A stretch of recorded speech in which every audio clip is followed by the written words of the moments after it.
Hello বন্ধুরা, আজকে চলেছি অযোধ্যার ঝর্ণা দেখার জন্য। তো আমরা সকলে বেরিয়ে পড়েছিলাম।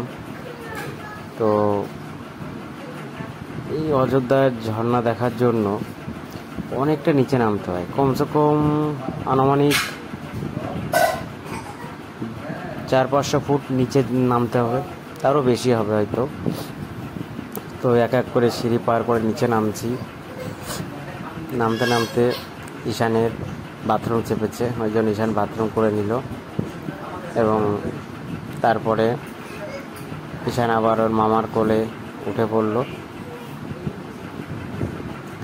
তারপরে আবার আমরা রওনা শুরু করলাম এবং ঈশান আমি সবাই মিলে টাটা দিচ্ছি, আবার টাটা দিচ্ছি। বাহ, এইভাবে আরও নিচে যেতে হবে। তো অল্প একটু এসেছি, এখনও প্রচুর নিচে বাকি আছে। দেখা যাক পরের ভিডিওয় নেক্সট পার্ট দেখানো।